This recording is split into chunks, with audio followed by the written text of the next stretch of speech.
Hai, ketemu lagi bersama saya Huans dari Klub Tukang Jalan. Kali ini Klub Tukang Jalan akan memberikan pengalamannya tentang tempat-tempat menarik di Jakarta yang biasanya kemarin itu kan tentang bangunan bersejarah gitu ya di Jakarta khususnya. Nah, kali ini Klub Tukang Jalan akan memberikan sharingnya tentang masjid-masjid yang menarik versinya Klub Tukang Jalan. Ada masjid apa saja? Tonton terus ya. Nah, untuk yang baru menemukan channel ini, terima kasih. Dan untuk yang sudah subscribe, terima kasih juga. Ikutin terus perjalanannya Klub Tukang Jalan ya. Jangan lupa, biar nanti ada tambahan pengetahuan meskipun sedikit dari Klub Tukang Jalan ya. Jadi pertama-tama nih kita akan mengunjungi salah satu masjid yang sangat terkenal di kawasan Jakarta Selatan, yaitu Masjid Al-Azhar orang menyebutnya. Tapi sebetulnya Masjid Al-Azhar ini sudah ada dari tahun 1953-an gitu ya. Kemudian berganti nama menjadi Masjid Al-Azhar itu karena diinisiasi oleh salah seorang tokoh dari Mesir ketika dia berkunjung ke masjid ini. Jadi nama masjid ini maksud saya awalnya bernama Masjid Agung Kebayoran ya. Jadi karena ini ada di kawasan Kebayoran Baru, Jakarta Selatan. Masjidnya keren banget, unik banget arsitekturnya, dan ini sudah menjadi masjid yang menjadi cagar budaya saat ini. Jadi nanti teman-teman apalagi yang muslim khususnya kalau misalkan pas mau bulan puasa, biasa di sini ramai banget dan banyak aktivitas. Tapi karena ini masa pandemi, mudah-mudahan masih bisa paling tidak melaksanakan kewajibannya sholat 5 waktu ya. Oke, Masjid Al-Azhar yang dulunya bernama Masjid Agung Kebayoran. Masjid Al-Azhar sangat populer di kawasan Jakarta Selatan sebetulnya, dan pernah menjadi masjid besar sebelum kita memiliki Masjid Istiqlal. Imam besar di Masjid Al-Azhar adalah Bapak Haji Abdul Malik Karim Amrullah yang biasa kita kenal dengan istilah atau sebutan Hamka. Dia adalah imam besar di masjid ini dan dia sering melakukan ceramah atau dakwah-dakwahnya dan biasanya disiarkan di Radio Republik Indonesia. Jadi dari siaran tersebutlah nama Masjid Al-Azhar atau Masjid Agung Kebayoran semakin populer pada zaman itu.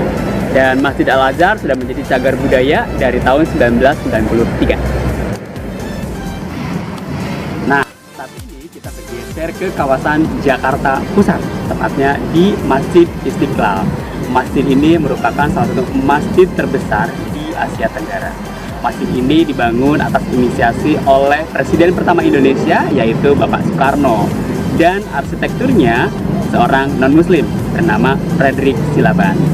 Masjid ini sudah direnovasi, tapi saat ini belum dibuka untuk umum karena masih dalam masa pandemi COVID-19. Bangunan Masjid Istiqlal berhadapan langsung dengan Katedral Jakarta. Jadi merupakan simbol dari toleransi beragama di Indonesia itu sangat baik. Ya, jadi teman-teman yang mau datang ke Jakarta dan mau berkunjung ke Masjid Istiqlal untuk saat ini tidak bisa. Begitupun juga dengan Katedral Jakarta. Katedral Jakarta dan Masjid Istiqlal simbol toleransi beragama yang baik di Indonesia. Nah, kalau yang ini namanya Masjid Ramli Musafa, berada di kawasan Danau Sunter, Jakarta Utara. Jadi kita berangkat dari Jakarta Pusat menuju ke Jakarta Utara. Ramli Musafa merupakan masjid yang berdiri begitu megahnya di antara rumah-rumah elit kawasan Sunter. Ya, jadi Masjid Ramli Musafa ini dibangun dari tahun 2016 ya oleh seorang mu'alaf dari Aceh, dan dia menjadi mu'alaf sejak usia 19 tahun di Aceh. Kemudian ketika dia datang ke Jakarta dan dia sudah bernazar, kemudian membangun masjid yang arsitekturnya menyerupai Taj Mahal di India. Nah, kemudian penamaan dari nama masjid itu kan agak-agak asing ya buat kita mungkin, yang biasanya kita mendengar nama Masjid Al-Barokah, Al-Anwar, atau Al-Abror mungkin ya. Nah, ini kita mendengar nama Masjid Ramli Musafa. Ternyata nama Musafa itu diambil dari anggota keluarga dari keluarga Bapak Ramli tersebut. Nah, Ramnya itu dari dia sendiri, Ramli Rasidin. Li-nya dari istrinya yang menggunakan nama dari nama Chinese. Kemudian Mu-nya dari Muhammad, anak pertamanya. Pak Ramli Rasidin, kemudian So dari Sofyan anak kedua, dan Pa itu dari nama Fabian anaknya yang ketiga. Jadi inisial tersebut dijadikan nama sebuah masjid tadi, Ramli Musafa, Muhammad, Sofyan, dan Fabian. Masjid Ramli Musafa memiliki unsur budaya yang sangat kental dengan budaya yang mereka miliki dari keluarganya dan di Indonesia, yaitu budaya Tionghoa, budaya India, budaya Arab, dan tentunya budaya Indonesia.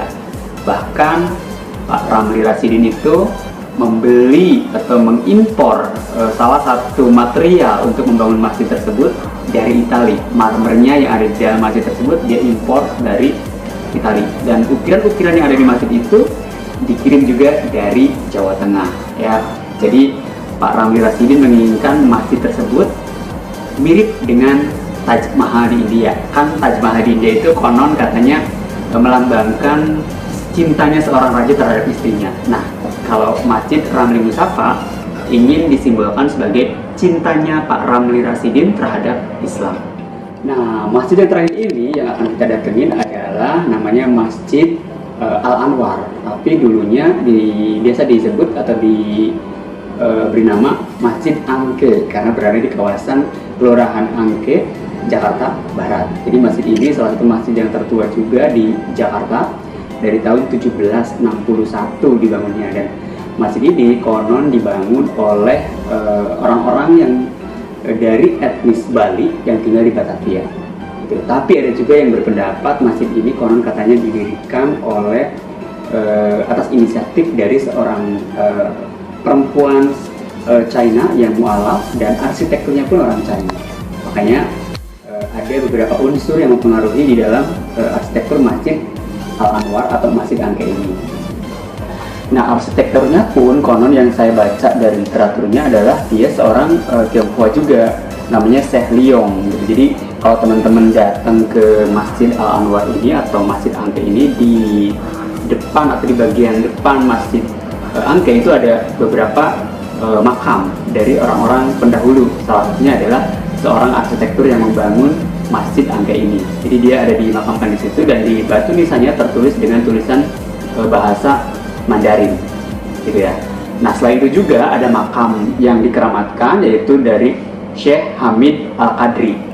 Dia adalah pangeran dari Kalimantan Barat yang dibuang oleh Belanda ke Batavia karena dia pemberontak ke pemerintahan Belanda. Nah, serunya nih teman-teman ya, ketika menuju lokasi Masjid Angke ini, aduh ya ampun, ribet banget. Jadi sampai muter-muter itu, ternyata lokasinya itu sebetulnya tidak jauh dari jalan besar, tapi karena kita mengikuti arahan dari map online itu, ada muter-muter dan akhirnya nanya ke anak kecil, "Dek, ada nggak di sini yang lebih dekat ke jalan menuju Masjid Al-Anwar?" "Oh ya, ayo saya anterin." Dianterin lah tuh sama adik-adik itu sampai ke depan masjid. Jadi kita ketemu. Nanti kalau teman-teman mau main ke Masjid Al-Anwar ini, itu sebenarnya gampang banget. Ya, gampang banget dari arah Kota Tua tuh hingga menuju ke arah Jalan Tubagus Angke. Masih di kawasan Jakarta Barat, yang tak kalah menarik dan uniknya, ada juga nih masjid lama atau masjid tua, namanya Masjid Langgar Tinggi. Dibangun dari tahun 1829, nah tua kan gitu ya. Tapi masjid ini masih ada dan masih aktif dipakai oleh masyarakat yang tinggal di sekitaran kawasan masjid tersebut. Adanya di mana? Itu masuknya ke Kampung Pekojan. Kampung Pekojan itu dulu adalah kampung dari etnis Arab yang ada di Batavia. Nah, tidak jauh dari Langgar Tinggi tadi, kita tinggal beberapa langkah saja, itu ada masjid tua juga, namanya Masjid An-Nawir. Itu lebih besar gitu ya, dan itu sekarang juga menjadi masjid yang banyak orang datangi atau kunjungi. Kalau misalkan Ramadan contohnya, itu pasti akan banyak orang yang datang ke masjid tersebut untuk beribadah. Jadi tidak jauh dari Masjid Langgar Tinggi itu ada masjid lagi, masjid tua, namanya Masjid An-Nawir. Nah, itu dia masjid yang sudah kita kunjungin, dan menurut versinya Klub Tukang Jalan itu menarik dan unik ya, beberapa masjid yang tadi kita datengin. Jadi ada Masjid Langgar Tinggi, ada Masjid Istiqlal, Al Azhar, terus Masjid Ramli Musafa.